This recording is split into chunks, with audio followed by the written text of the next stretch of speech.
Ini saya mau ngajar. Hari ini saya mau ngajarkan tentang MPASI ya, tapi ya, tapi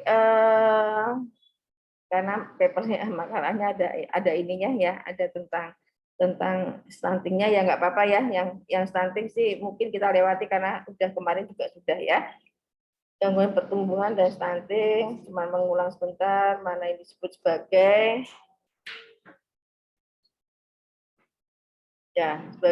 bed faltering ya atau down growth ya gambarannya di sini ya, kemudian flat, dan yang terakhir adalah bed faltering ya, flat, dan kemudian down ya, down growth.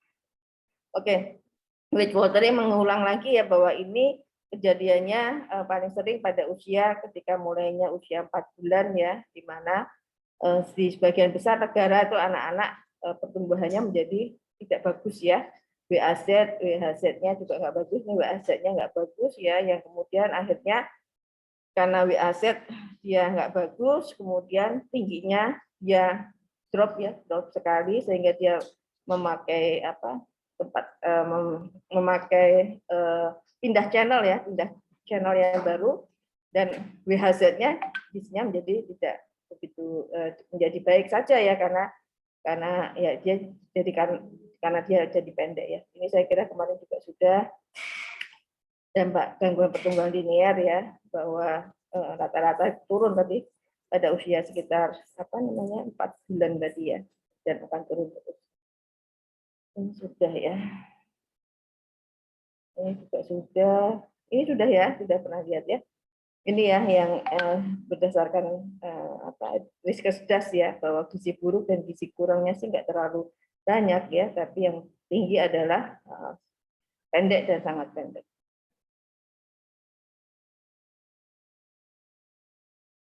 Ya, ini adalah beda antara ya short stature biasa dengan stunting ya. Nah ini ya, kenapa ya terjadinya stunting ya, karena nutrisi ibu selama hamil ya yang tidak bagus, kehamilan usia remaja dan interval kelahiran yang pendek, IUCR dan kelahiran prematur, kualitas MPASI yang rendah, dan infeksi berulang serta faktor lingkungan, dan biasanya diawali oleh adanya perlambatan pertumbuhan ya.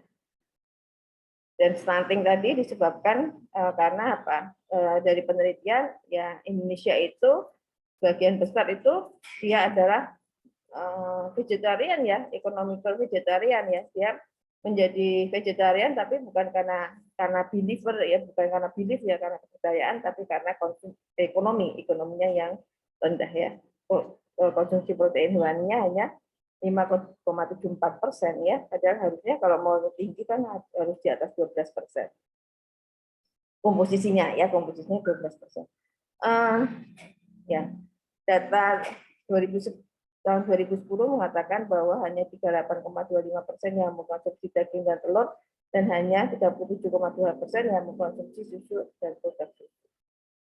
Nah, upayanya adalah pemberian makan yang benar ya, pemberian makan yang benar, ada ASI eksklusif, ASI dan anti-ASI, dan di atas 1 tahun adalah makanan keluarga ya. Nah, ini bagaimana kalau ASI tidak cukup ya. Nah, kalau ASI tidak cukup, kita lakukan dulu manajemen laktasi selama 1-2 minggu ya, kemarin pelajaran laktasi sudah. Nah, nanti kita lihat berat badannya naik sesuai target atau tidak ya. Kalau dia naik sesuai target, maka lanjutkan ASI sambil memantau kenaikan berat badan. Tapi kalau tidak naik ya sesuai target, lanjutkan ASI tapi ditambah. Nah, sekarang dilihat dulu. Kalau usianya kurang dari 4 bulan, maka penambahannya adalah ASI download atau susu formula yang higienis. Tapi kalau dia lebih dari 4 bulan, maka kita lihat dulu ya, usia 4-6 bulan ya, kita lihat dulu apakah dia sudah mulai bisa siap mendapatkan MPASI atau tidak ya. Apa yang disebut sebagai MPASI ya? MPASI itu adalah makanan padat atau makanan cair selain ASI yang diberikan pada periode penyapihan di saat ASI saja tidak dapat mencukupi kebutuhan nutrisi untuk berkembang optimal ya. Ada 4 faktor penting untuk perkembangan makan ya. Yang pertama adalah keterampilan umum. Keterampilan umum itu meliputi ekspresi wajah, kemampuan memegang, memasukkan makanan, imitasi perilaku. Ya, jadi lihat dari orang tuanya makan, jadi dia akan ikut makan ya.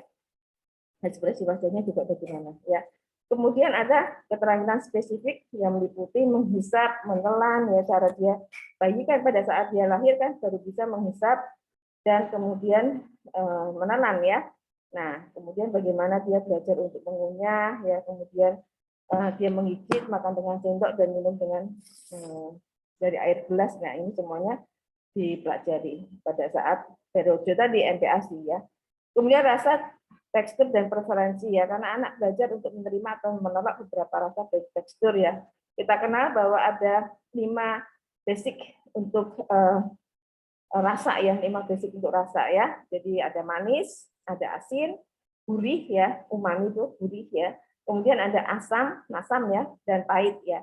Masam dan pahit dihindari ya, terutama kalau pada semua orang sih menghindari rasa pahit ya.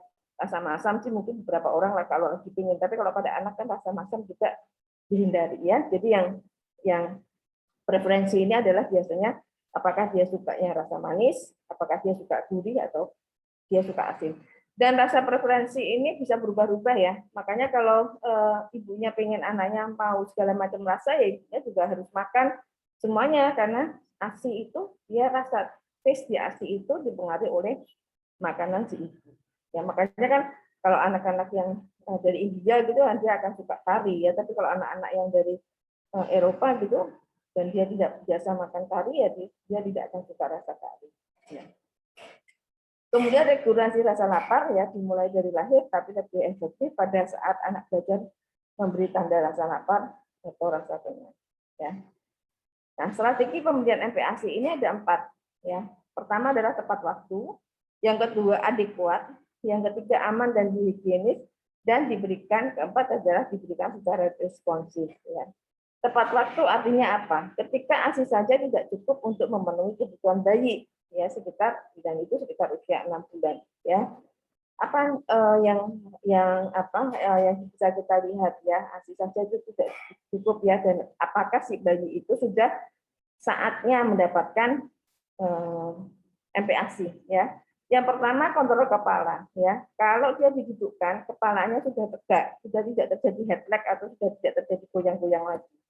Dia belum bisa duduk sendiri ya. Ingat, kalau duduk sendiri itu adalah sekitar 8 bulan. Tapi kalau ini misalnya dudukkan di pangkuan atau di kursi, itu kepalanya sudah tegak. Ya. Yang kedua adalah refleks menjulurkan lidah atau refleks ekstrusi, itu sudah mulai menghilang. Jadi kalau bayi ya, kalau dia masih misalnya usia 2 bulan atau 3 bulan, coba Anda berikan sedikit bubur gitu ya, bubur tusuk gitu di ini, maka dia akan berusaha untuk melepeh atau mengeluarkan dari bubur itu ya, karena apa, dia belum bisa untuk mengunyah dan kemudian untuk menelan yang bubur itu ya, dia bisa tersedak, maka dia akan berusaha untuk melepeh. Nah, ketika usianya sekitar 6 bulan, sekitar 6 bulan itu variasi ya antara 4 sampai 6 bulan ya, maka dia sudah mulai bisa ya, refleks menjulurkan lidah ini sudah mulai menghilang, atau refleks ekstrusi ini sudah mulai menghilang. Jadi kalau dia diberikan makanan yang semi padat tadi ya, yang misalnya bubur susu tadi, dia akan berusaha mengunyah dan kemudian akan berusaha menelan ya. Kemudian yang ketiga, selera makannya itu meningkat ya. Dia sudah mendapatkan ASI seperti biasa ya, sekitar 8 sampai 12 kali sehari, tapi tetap saja dia tampak kelaparan ya. Dan yang keempat adalah dia tertarik atau ingin tahu apa yang kita makan ya. Biasanya ibunya makan apa gitu atau pengasuhnya makan apa, dia akan ikut ambil dan ikut memasukkan itu ke dalam mulutnya ya. Nah, sekarang bagaimana posisi tubuh anak saat makan ya? Pada saat anak makan dia harus duduk ya, dan harus ada interaksi antara si anak ini dengan pengasuhnya ya. Kita lihat ya. Ini misalnya posisi duduk kalau di atas kursi bayi atau feeding chair ya. Mungkin kalau anaknya usianya masih sekitar 6 bulan, itu dia masih enak sambil sedikit bersandar lagi ya, walaupun kalau kita dudukkan kepalanya sudah tegak ya. Atau di pangku ya, ada interaksi. Atau kalau sudah lebih besar misalnya 8 bulan, dia bisa pakai feeding chair yang lebih seperti ini ya, yang sudah sudah lebih tegak ya, feeding chair seperti ini. Nah, Kemudian hal yang kedua ya, kalau tadi tepat waktu, yang kedua itu adalah adekuat. Adekuat itu artinya apa? Dia mengandung zat gizi yang lengkap dan seimbang. Dia mengandung makronutrien dan juga mikronutrien ya. Makronutrien karbohidratnya harus cukup, protein harus cukup ya, dan juga lemaknya harus cukup. Kemudian mikronutrien ya ada beberapa mikronutrien ya, tapi yang paling besar, paling banyak ya mulai mengalami defisiensi ya. Itu antara lain adalah zat besi, seng, dan juga vitamin A. Ya. Nah, adekuat secara kualitas dia harus ada empatnya ini ada ya. Tapi ini kuadran ini besarnya kuadran ini tidak menggambarkan proporsi ya. Jadi bukan bahwa ini 25% bukan. Ini hanya menggambarkan ada 4 macam ini. Ya ini dari bukunya Felicity misalnya ya. Ada karbohidrat, ada protein ya menggambarkan sumber hewani, ada lemak misalnya minyak, santan, margarin dan lain-lain, dan juga ada buah atau sayur. Buah atau sayur pada anak hanya diperkenalkan untuk rasanya, taste-nya, tapi dia tidak membutuhkan jumlah yang besar. Nanti kalau jumlahnya terlalu besar malah anaknya menjadi kurus dan stunting ya. Nah, kalau kita lihat sebenarnya berapa sih senjang zat gizi yang harus dipenuhi oleh MPASI? Ya, ini adalah yang harus dipenuhi dari MPASI ya. Usia 6 sampai 8 bulan hampir 30% ya, itu harus dipenuhi dari MPASI. Sisanya 70%-an masih bisa ASI ya. Ini adalah energinya ya. Proteinnya sebesar 21% harus dapat dari MPASI. Nah, tapi kita lihat nih zat besi itu pada usia 6 bulan pun 97% harus dipenuhi dari MPASI. Jadi kalau MPASI-nya jelek, maka zat besinya juga akan rendah. Anaknya bisa terjadi anemia defisiensi besi. Ya, seng 79% ya harus dapat dari MPASI. Nah, bagaimana kalau 9 sampai 11 bulan? Kira-kira MPASI itu adalah 55%. 45% saja yang ASI-nya. Ya, jadi kalau anak usia 9 sampai 11 bulan masih suka minum ASI semau anak, ya nanti akibatnya dia akan menjadi gizi kurang, gizi buruk atau stunting. Ya, proteinnya adalah 42% dari MPASI. Ya, ini kita lihat ya bahwa zat besi dan sengnya juga bertambah yang dibutuhkan. Nah, ketika usianya sudah di atas 1 tahun, maka 70% saja, itu 70% itu yang harus didapatkan dari MPASI ya. Bahkan nanti kalau sudah mendekati 2 tahun, 75% ya, ASI hanya sekitar 30 atau 25%. Ya ingat ya, ini yang paling sering terjadinya masalah kan, terjadinya kurang gizi atau akhirnya stunting karena di sini ya ibunya masih percaya ASI aja ya. Padahal ASI hanya mencukupi sekitar 30% saja ya untuk energi. Nah, untuk proteinnya sudah hanya sekitar 43% ya. Nah, beberapa nutrien ya ini sangat penting ya kaitannya dengan hormon ya. Karena apa? Dia akan menyebabkan hiperplasi ya, bertambahnya sel-sel atau hipertrofi, bertambah besarnya suatu jaringan ya, misalnya jaringan adiposa ya, atau jaringan lemak. Nah, ini banyak hormon berpengaruh di sini. Ada insulin, ada IGF-1, IGF-1, kortisol, leptin, growth hormone, hormon tiroid ya, FT3 dan FT4 ya. Kemudian juga ada beberapa asam amino dan ada beberapa mikronutrien juga yang berpengaruh ya, walaupun yang paling banyak sih pengaruhnya memang dari protein ya, di sini asam amino. Nah, kualitas dan kualitas asupan protein ini memang sangat penting untuk mencegah stunting ya. Penelitian dari Allen DKK tahun 1992 memperlihatkan bahwa anak yang mendapatkan protein 15% dari total asupan kalori mempunyai tinggi badan yang lebih tinggi dibandingkan yang mendapatkan protein 7,5% dari total asupan kalori. Ya, tapi ya bahwa sebagian besar hanya kurang dari 7,5% ya, ekonomi itu vegetarian ya, makanya jadi di Indonesia angka stuntingnya juga jadi tinggi. Ya, karena harusnya mendapatkan paling tidak 15% ya, itu adalah dari protein ya.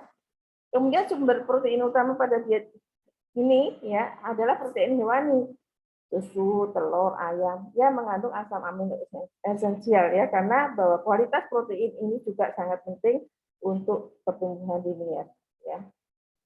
Karena asupan protein yang rendah itu akan membuat produksi dan aksi dari IGF-1 atau insulin-like factor 1 ini dia akan terpengaruh ya, dan IGF-1 ini adalah faktor yang sangat esensial untuk pertumbuhan tulang karena dia akan menstimulasi proliferasi dan diferensiasi dari kondrosit yang ada di epifisial dari plate yang akan menyebabkan tulang itu menjadi lebih panjang ya.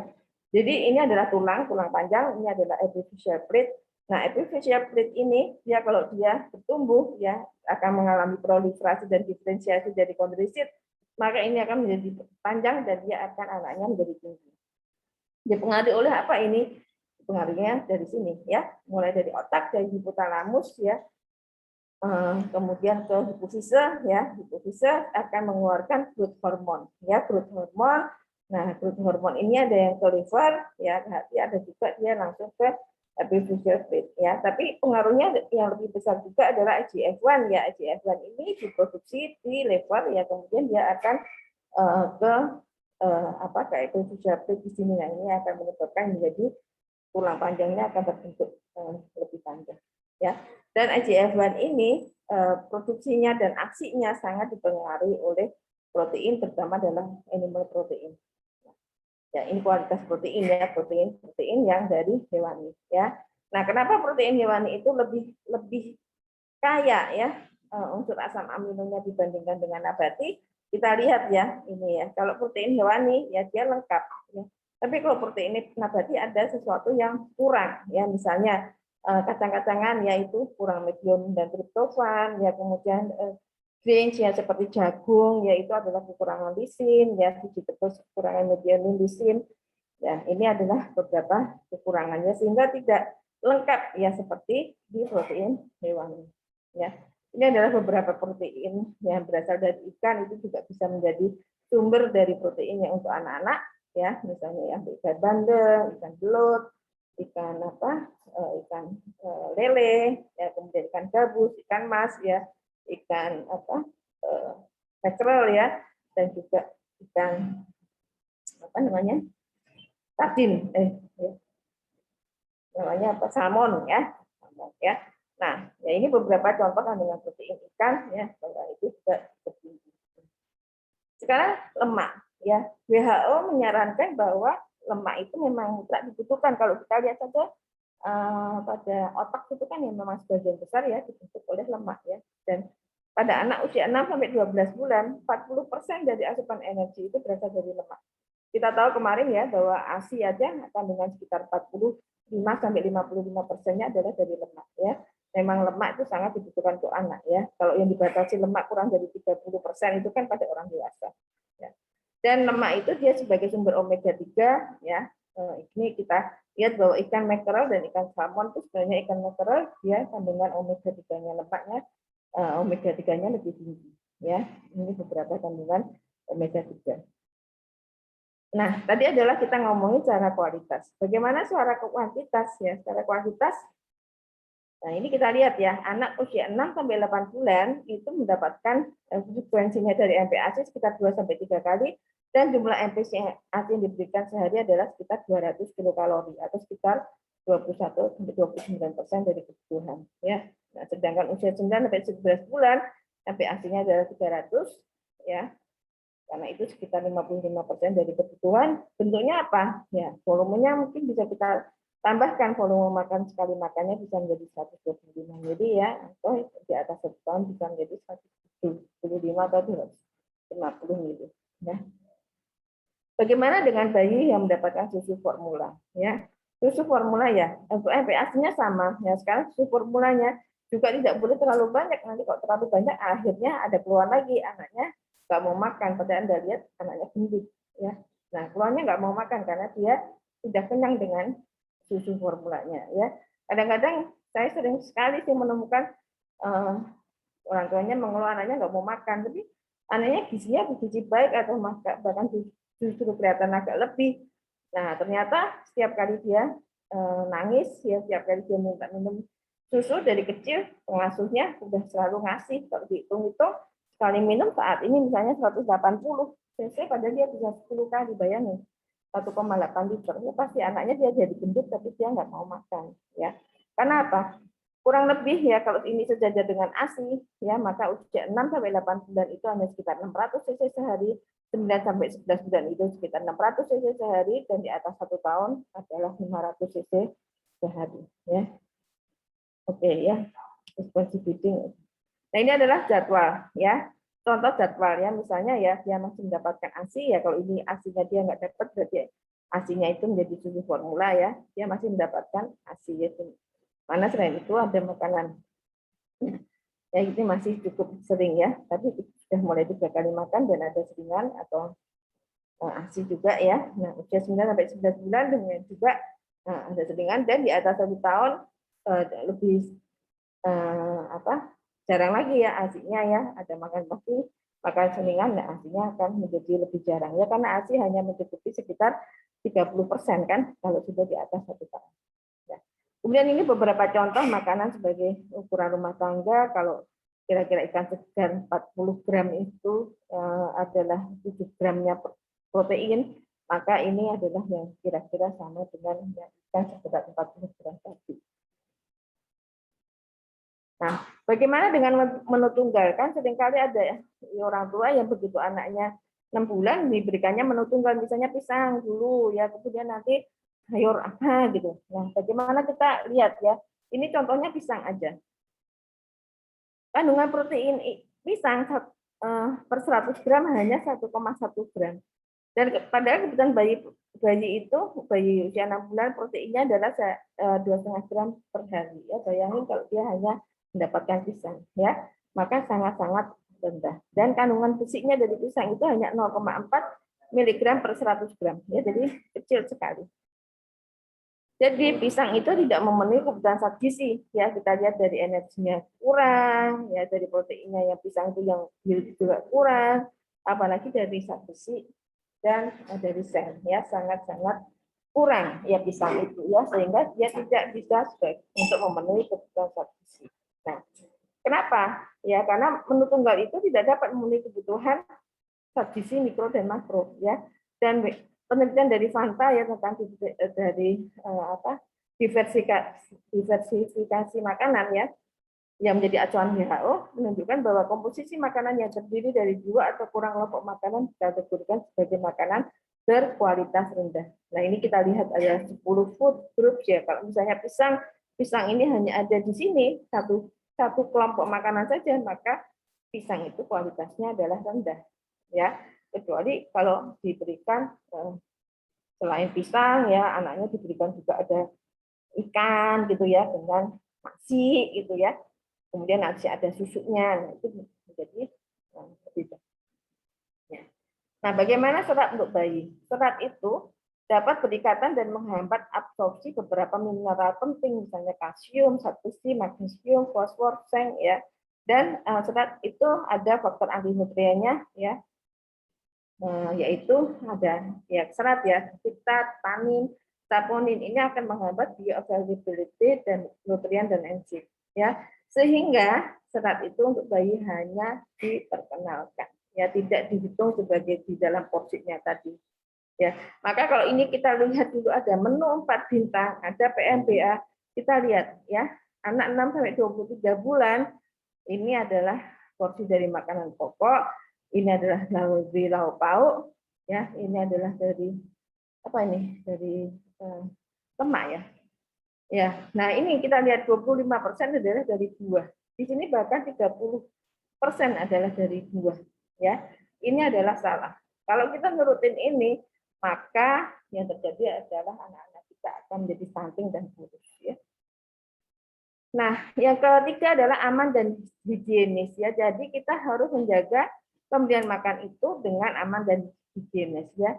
Yang pertama adalah jagalah kebersihan, yang kedua pisahkan pangan mentah dengan pangan matang. Ya, jadi jangan dicampur dari satu habis masak, misalnya masak masak semur ya, kemudian nanti di sebelahnya ada ikan mentah gitu ya, di almari es ya, itu enggak boleh ya. Kemudian masalah dengan benar dan jagalah pangan dalam suhu yang benar, dan yang kelima adalah gunakan air dan bahan baku yang aman. Nah, cara higienis untuk makanan yang menyiapkan makanan bayi, contohnya seperti ini ya. Pertama, pastikan kebersihan tangan dan peralatan makan yang akan digunakan untuk menyiapkan makanan MPASI. Ya, jadi ini semua sudah harus dicuci bersih, kemudian kita cuci tangan Apalagi kalau ibunya jangan lupa ya kalau habis ke toilet ya harus cuci tangan dulu ya dengan bersih sebelum menyiapkan makanan bayi. Ya kalau enggak terjadi kontaminasi dan terjadilah diare. Kemudian simpan makanan yang akan diberikan kepada bayi di tempat bersih yang aman dan pisahkan talenan yang untuk memotong makanan-makanan yang mentah, misalnya sayur-sayur mentah, daging mentah tadi dengan makanan yang sudah matang yang sudah siap saji. Ya, karena apa? Ya, kita juga tidak boleh menyimpan makanan terlalu lama. Karena ini adalah danger zone ya, ada zona di mana bakteri itu akan sangat mudah berkembang biak, yaitu adalah suhu antara 21 sampai 47 derajat Celcius. Sehingga kalau ada ada makanan yang di suhu antara 21 sampai 47 ini hati-hati ya. Dan makanan itu dianjurkan dibuang bila berada di dalam suhu 32 derajat Celcius selama lebih dari 1 jam. Ya, jadi suhu kita kan suhu sekitar itu adalah perkembangan biak bakteri yang sangat-sangat bagus. Ya, jadi berisiko untuk anak-anak kita untuk terjadinya kontaminasi dari bakteri. Ya, kalau orang dewasa sih masih kuat ya, tapi kalau anak-anak sudah nggak kuat. Ya. Yang terakhir adalah responsive feeding ya. Diberikan secara responsif, artinya proses makan yang memerlukan interaksi antara bayi dengan ibu atau pengasuh ya, menyuapi, makan sendiri, sabar, tidak maksa, perhatikan tanda lapar dan kenyang, dan hindari distraksi atau gangguan pengaruh perhatian ya. Misalnya bermain gadget, nonton TV, jalan-jalan, ya itu adalah suatu hal yang distraksi. Anak nanti nggak tahu dia diajak makan atau diajak jalan-jalan ya. Dan ada yang disebut sebagai feeding rules atau aturan makan, ya ini terdiri dari 3 besar. Yang pertama jadwal, ya jadwal harus teratur, ya tidak boleh lebih dari 30 menit. Kalau lebih dari 30 menit cenderung akan jemut, ya dan tidak menawarkan camilan yang lain. Lingkungannya harus menyenangkan, siapkan serbet agar tidak berantakan, tidak ada distraksi, ya jangan memberikan makanan sebagai hadiah, dan prosedurnya makanan dalam porsi kecil, makanan utama dulu baru minum, dorong anak untuk makan sendiri, dan bila anak menunjukkan tanda tidak mau makan, tawarkan kembali makanan secara netral. Tapi bila setelah 10-15 menit anak tetap tidak mau makan, akhiri proses makan dan membersihkan mulut hanya jika makan sudah selesai. Jadi jangan setiap kali satu suap. Kalau anak-anak, apalagi kalau dia belajar makan sendiri, akan berepotan di mulutnya dan itu setiap kali dibersihkannya nanti akan mengganggu, akan menjadi proses distraksi dari proses belajar makan itu sendiri. Nah, bagaimana dengan alergi? Ya, kalau dulu ya makanan itu seperti telur segala ditunda ya karena risiko alergi ya. Nah, penghindaran ini ternyata tidak menunjukkan bukti bahwa itu akan menurunkan alergi. Justru kalau tidak pernah diperkenalkan telur, susu, sereal akan meningkatkan risiko dermatitis dan sensitasi alergi ya, dan pajanan dini ini justru dia akan lebih bagus sehingga bisa menimbulkan terlalu toleransi di kemudian hari. Ya, kalau yang ini oke, yang ini enggak ya, ini bukan, ini kan diksi dini. Oke, itu yang bisa saya sampaikan. Mungkin ada pertanyaan.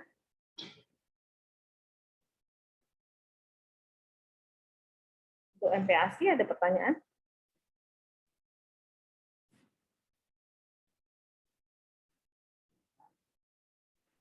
Dokter izin bertanya, Dok. Ya.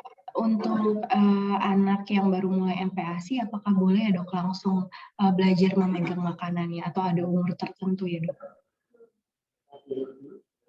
Maksudnya, kalau finger food itu diberikan pada usia 8 bulan ya? Oh, 8 bulan. Kalau dia mau megang sih megang aja, tapi bukan berarti terus dia makan dengan ini ya, dengan apa namanya istilahnya, jadi tiba-tiba lupa ya. Jadi kan ada kan yang diberikan dengan makan dengan finger food secara langsung. Bayangin kalau finger food yang bisa dipegang oleh anak itu apa sih? Yang bisa dipegang sayur kan? Emang si anak bisa megang sendok kemudian megang bubur? Kan tidak bisa. Akhirnya anak nanti akan kekenyangan sayur atau makanan-makanan yang berlemak tinggi. Biasanya seperti itu. Ya. Jadi itu tidak diperkenankan ya. Apa namanya? Jadi tiba-tiba lupa. Apa? Anda mungkin ingat banyak artis yang ikut-ikutan seperti itu.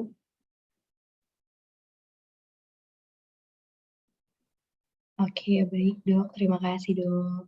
Apa? Apa? Ya. Ada lagi? Izin bertanya dok, Ya. bagaimana terkait pemberian gula dan garam pada MPASI? Apakah memang betul-betul tidak diperbolehkan atau sebetulnya ada aturan yang memperbolehkan? Karena memang saya masih membaca ada yang memperbolehkan juga.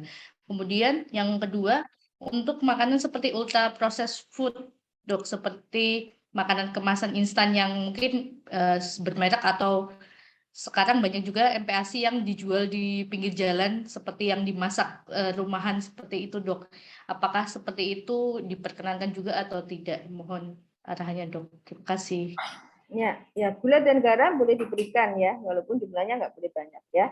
Garam itu paling 1 gram sehari. Anda bisa bayangkan 1 gram itu sehari ya. 1 gram itu kan kalau misalnya sendok obat yang 5 cc itu kan kurang lebih 5 gram itu hanya sepucuknya. Atau kalau Anda sendok teh itu kan sekitar 3 gram, ya itu berarti hanya sekitar sepertiga itu sehari.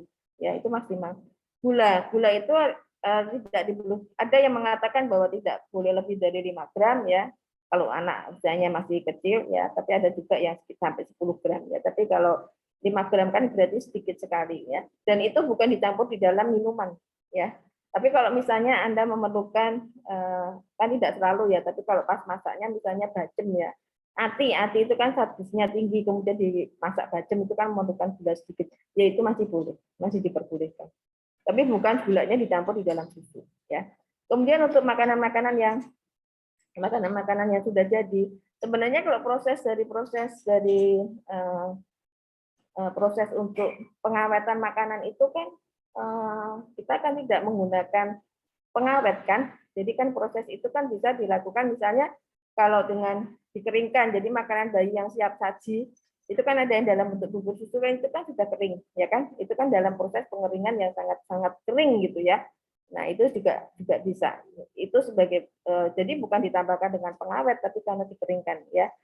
Kemudian pengawetan makanan itu kan juga bisa dengan cara yang ultra high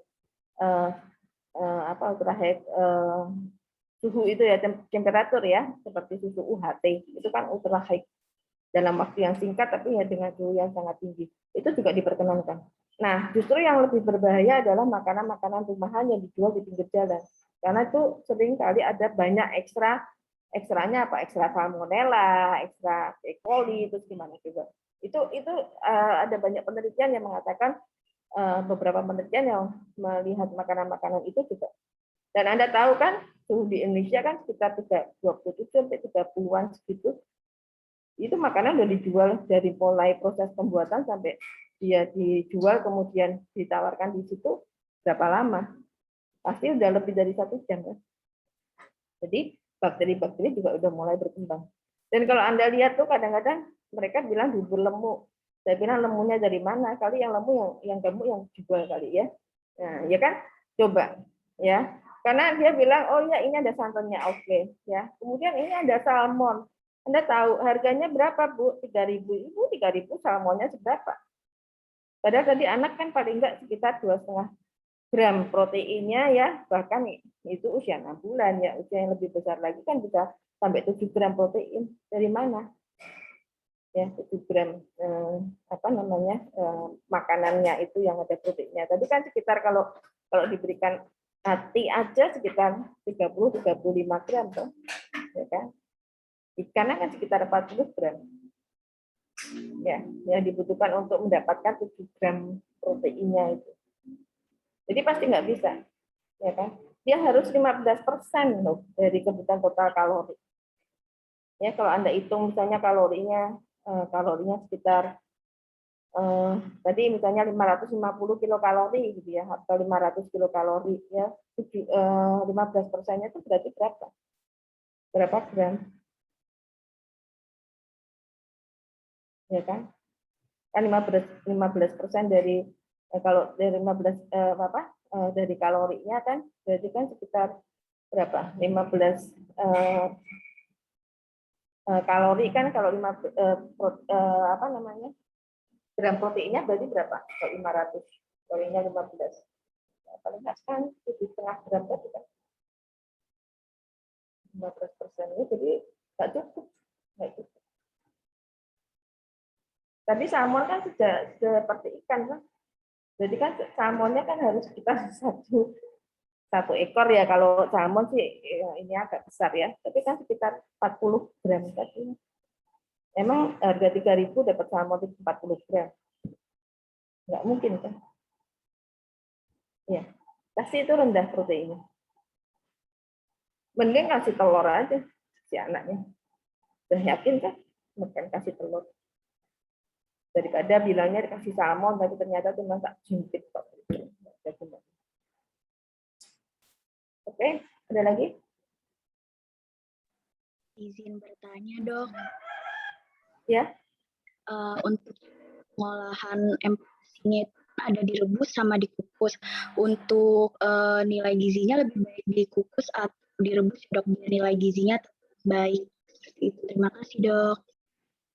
Kayaknya nggak ada perubahan ya, sama aja kan? Kalau digoreng dia akan menambah minyak, menambah lemak dan akan menambahkan kalori. Tapi kalau antara proses dikukus dengan ini juga nggak ada. Kalau maksudnya untuk anak sih nggak ada yang terus apa ya, yang perlu kita khawatirkan ya, mau direbus atau dikukus.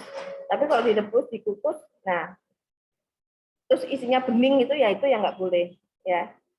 Ya kan, yang penting kan bukan bening, tapi kalau misalnya itu ada santannya gitu kan boleh, buat nambah ini, buat nambah apa, minyaknya. Jadi makanannya tuh ya makanan yang bersantan, misalnya gulai kah apa yang asal pedes ya, atau mau kalau rendang itu ya boleh aja sih, tapi kalau rendangnya daging ya, kalau daging itu kan seratnya besar ya, jadi ya prinsipnya bukan nggak boleh, tapi gimana caranya daging itu bisa jadi begitu lembut sehingga bisa dimakan anak. Kalau enggak kan berarti kan mungkin kita masih lebih gampang memilih ikan atau ati ayam, di mana zat besinya juga tinggi. Baik, terima kasih, Dok. Ya, ada lagi? Izin bertanya, Dokter. Ya. Bagaimana menurut dokter tentang penggunaan pengolahan PMT saat ini dengan penambahan bawang merah dan bawang putih? Apakah itu diperbolehkan, Dok? Pertanyaan yang kedua, bagaimana mempertahankan atau memperoleh MPASI dengan kandungan 97% kandungan zat besi? Terima kasih, Dok. Ya, boleh sih, bumbu itu boleh. Bumbu itu kan targetnya itu adalah makanan keluarga ya, di usia 1 tahun ya. Jadi kalau memang masakan itu misalnya Chinese food itu kan banyak menggunakan bawang kan, nggak masalah. Ya kan? Tapi kalau Anda misalnya buat rendang bawangnya banyak kan ya nggak enak. Nggak pakai bawang itu loh. Tergantung dari jenis masakannya, makanan yang apa yang dimakan oleh keluarga. Nah, cuman dia lebih lembut, konsistensinya lebih lunak konsistensinya. Ya. Terus bumbunya itu tadi gula sama garamnya memang sedikit dibatasi. Bedanya cuma di situ. Ya, tapi kalau bumbu yang lain boleh, rempah-rempah yang lain boleh, karena itu kan rempah-rempah itu kan memang tergantung dari sangat tergantung dari budaya di suatu tempat kan. Ya makanya tadi saya katakan kalau di situ makanan orang tuanya makanan kari, ibunya makan kari, anaknya kan juga asinya kan juga akan rasa karinya kan masuk ke dalam asi juga. Nanti anaknya juga akan senang rasa kari juga gitu. Tapi kalau di keluarga itu misalnya kita anak-anak kita gitu ya, yang rempahnya pas nggak begitu banyak, makanan-makanan India pada saat belum tentu dia juga doyan pada saat MPASI dia makanan seperti makanan India, ya kan beda kan, ya. Satunya lagi tadi apa tentang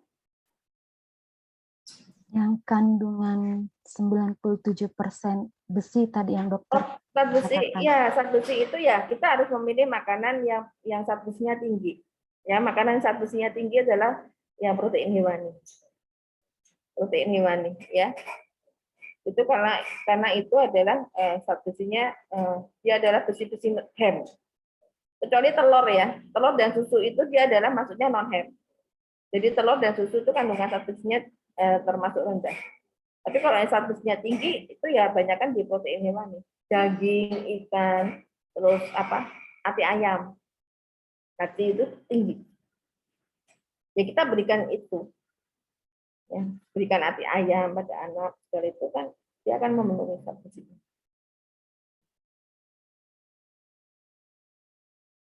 Ada lagi? Nah, kalau susu UHT itu statusnya rendah ya. Tapi kalau susu formula yang sudah ditambahkan dengan fortifikasi besi itu banyakkan tinggi.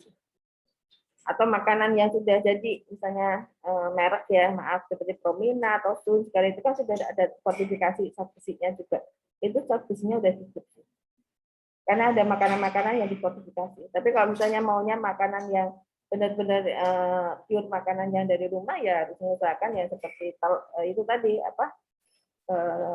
ati ayam atau daging ya, ikan juga ya, tapi daging merah ya, bukan daging ayam ya, daging merah atau ati ayam itu memang yang zat besinya tinggi. Cuman ya tadi kalau daging itu kan seratnya juga besar ya. Kadang-kadang kalau enggak dimasaknya ya sampai atau dicincang ya benar-benar halus, anaknya belum bisa nelan. Jadi yang diberikan bukan kaldunya ya, kalau kaldunya percuma. Ayam diambilkan kaldunya tok ya enggak ada. Emang kaldunya ada 7 gram. Proteinnya kan enggak ada. Betul? Ya tadi ada yang mau nanya lagi, siapa tadi?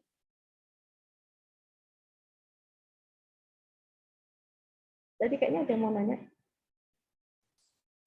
Tadi saya memperjelas dok, yang penggunaan bawang merah dan bawang putih itu bahkan bisa diperkenalkan pada saat umur 6-8 bulan ya dok? Boleh, nggak masalah. Kan dimasak kan bawangnya. Misalnya mau masak apa sih? Iya. Mau masak Tidak, apa dokter. misalnya? Tidak, biasanya saya lihat di di YouTube begitu, banyak ibu-ibu yang sudah menggunakan bawang merah dan bawang putih kayak gitu dok. Jadi saya tanya dokter, apakah memang diperbolehkan untuk penggunaannya? Enggak kan, itu di awal. Diberikannya kan sebagai bumbu kan, bukan Iya, anaknya dok, suruh sebagai makan bumbu. acar bawang gitu kan, enggak kan? Oh, bukan. Ya kalau sebagai bumbu kan ya enggak masalah kan. Misalnya kita mau bikin tumis gitu, ada bawang putihnya, kemudian ada bawang merah misalnya, tumis kemudian ada minyaknya lah, minyaknya itu sekalian dipakai di ini ya, asal nggak pedes kan, tumis tapi tanpa cabai gitu kan bisa kan. Ya. Makanya Baik, tergantung dok. dari bumbunya, tapi kalau mau bikin rendang gitu kan, mau bawang merah, bawang putih kan janda toh. Itu ya. Iya dok, terima kasih. Ya. Ada lagi?